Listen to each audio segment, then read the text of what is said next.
ದೇಶದ ಭದ್ರತೆಯ ವಿಚಾರದಲ್ಲಿ ಕಾಂಗ್ರೆಸ್ ಪಕ್ಷ ಕೊಟ್ಟಿರ್ತಕ್ಕಂತ ಅಥವಾ ಮಾಡಿರ್ತಕ್ಕಂತ ತ್ಯಾಗಕ್ಕಿನ್ನ ಇನ್ಯಾರು ಕೂಡ ಮಾಡೋದಕ್ಕೆ ಸಾಧ್ಯ ಇಲ್ಲ. ಅಷ್ಟು ತ್ಯಾಗ ಬಲಿದಾನ ಕಾಂಗ್ರೆಸ್ ಪಕ್ಷ ದೇಶದ ಭದ್ರತೆಗೆ ಮಾಡಿದೆ. ಇದರಿಂದ ನಾವು ಯಾರ ಹತ್ರನೂ ಪಾಠ ಹೇಳಿಸ್ಕೋಬೇಕಾಗಿಲ್ಲ.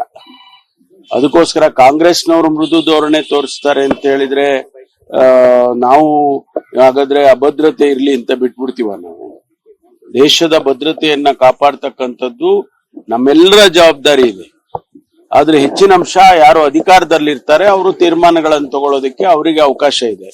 ಆದ್ರೆ ನಾವೆಲ್ಲರೂ ಕೂಡ ಒಂದಲ್ಲ ಒಂದು ರೀತಿಯಲ್ಲಿ ಜವಾಬ್ದಾರಿ ನಮಗೂ ಕೂಡ ಎಲ್ಲರಿಗೂ ಇರ್ಬೇಕಾಗುತ್ತೆ. ಕಾಂಗ್ರೆಸ್ ಅದಕ್ಕೆ ಸರ್ವಪಕ್ಷದ ಸಭೆಯಲ್ಲಿ ನಮ್ಮವರು ಹೇಳಿದ್ದಾರೆ, ಯಾರು ನಮ್ಮ ಪ್ರತಿನಿಧಿಗಳು ಭಾಗವಹಿಸಿದ್ರು, ಅಧ್ಯಕ್ಷರು ಭಾಗವಹಿಸಿದ್ರು ಮತ್ತು ನಮ್ಮ ಪ್ರತಿನಿಧಿಗಳು ಭಾಗವಹಿಸಿದ್ರು, ಅವರೆಲ್ಲ ಸ್ಪಷ್ಟವಾಗಿ ಹೇಳಿದ್ದಾರೆ, ನಾವು ಇದನ್ನ ಸಹಿಸೋದಿಲ್ಲ ಅಂತಕ್ಕಂಥ ಮಾತನ್ನ ಸ್ಪಷ್ಟವಾಗಿ ಸರ್ವಪಕ್ಷದ ಸಭೆಯಲ್ಲಿ ಡೆಲ್ಲಿಯಲ್ಲಿ ಹೇಳಿದ್ದಾರೆ.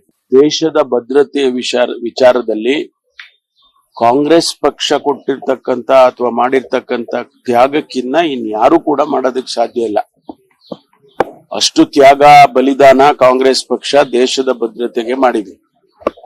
ಇದರಿಂದ ನಾವು ಯಾರ ಹತ್ರನೂ ಪಾಠ ಹೇಳಿಸ್ಕೋಬೇಕಾಗಿಲ್ಲ.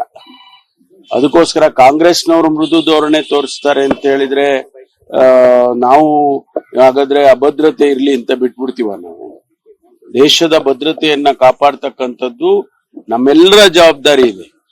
ಆದ್ರೆ ಹೆಚ್ಚಿನ ಅಂಶ ಯಾರು ಅಧಿಕಾರದಲ್ಲಿರ್ತಾರೆ ಅವರು ತೀರ್ಮಾನಗಳನ್ನು ತಗೊಳ್ಳೋದಕ್ಕೆ ಅವರಿಗೆ ಅವಕಾಶ ಇದೆ. ಆದ್ರೆ ನಾವೆಲ್ಲರೂ ಕೂಡ ಒಂದಲ್ಲ ಒಂದು ರೀತಿಯಲ್ಲಿ ಜವಾಬ್ದಾರಿ ನಮಗೂ ಕೂಡ ಎಲ್ಲರಿಗೂ ಇರ್ಬೇಕಾಗುತ್ತೆ. ಕಾಂಗ್ರೆಸ್ ಅದಕ್ಕೆ ಸರ್ವಪಕ್ಷದ ಸಭೆಯಲ್ಲಿ ನಮ್ಮವರು ಹೇಳಿದ್ದಾರೆ, ಯಾರು ನಮ್ಮ ಪ್ರತಿನಿಧಿಗಳು ಭಾಗವಹಿಸಿದ್ರು, ಅಧ್ಯಕ್ಷರು ಭಾಗವಹಿಸಿದ್ರು ಮತ್ತು ನಮ್ಮ ಪ್ರತಿನಿಧಿಗಳು ಭಾಗವಹಿಸಿದ್ರು, ಅವರೆಲ್ಲ ಸ್ಪಷ್ಟವಾಗಿ ಹೇಳಿದ್ದಾರೆ, ನಾವು ಇದನ್ನ ಸಹಿಸೋದಿಲ್ಲ ಅಂತಕ್ಕಂಥ ಮಾತನ್ನ ಸ್ಪಷ್ಟವಾಗಿ ಸರ್ವಪಕ್ಷದ ಸಭೆಯಲ್ಲಿ ಡೆಲ್ಲಿಯಲ್ಲಿ ಹೇಳಿದ್ದಾರೆ.